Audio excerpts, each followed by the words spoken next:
Today, the Supreme Court of the United States expressly took away a constitutional right from the American people that it had already recognized. They didn't limit it, they simply took it away. That's never been done to a right so important to so many Americans, but they did it. It's a sad day for the court and for the country. 50 years ago, Roe v. Wade was decided and has been the law of the land since then. This landmark case protected women's right to choose, her right to make intensely personal decisions with her doctor, free from the interference of politics.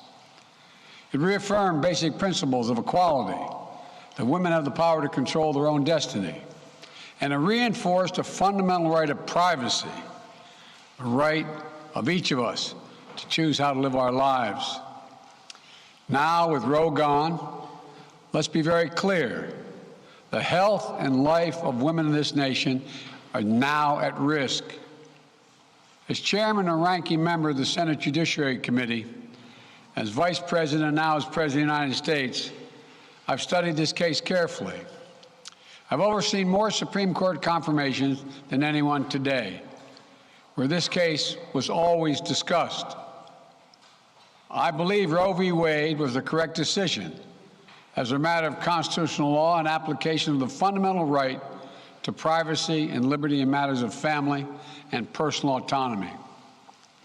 It was a decision on a complex matter that drew a careful balance between a woman's right to choose earlier in her pregnancy and the state's ability to regulate later in her pregnancy.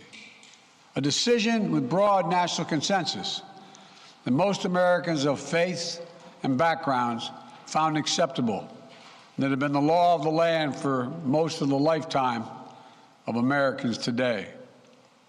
And it was a constitutional principle upheld by justices appointed by Democrat and Republican presidents alike.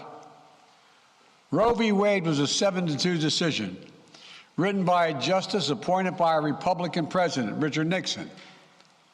In the 5 decades that followed Roe v. Wade, justices appointed by Republican presidents from Eisenhower, Nixon, and Reagan, George W. Bush, were among the justices who voted to uphold the principles set forth in Roe v. Wade.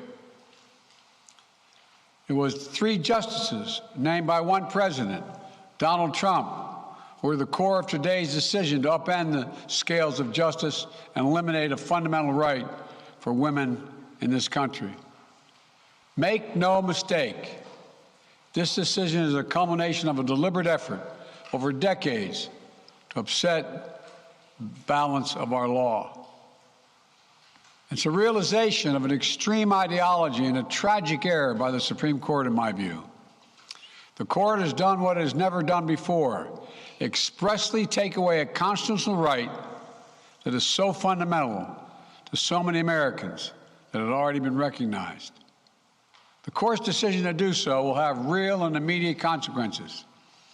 State laws banning abortion are automatically taking effect today, jeopardizing the health of millions of women, some without exceptions.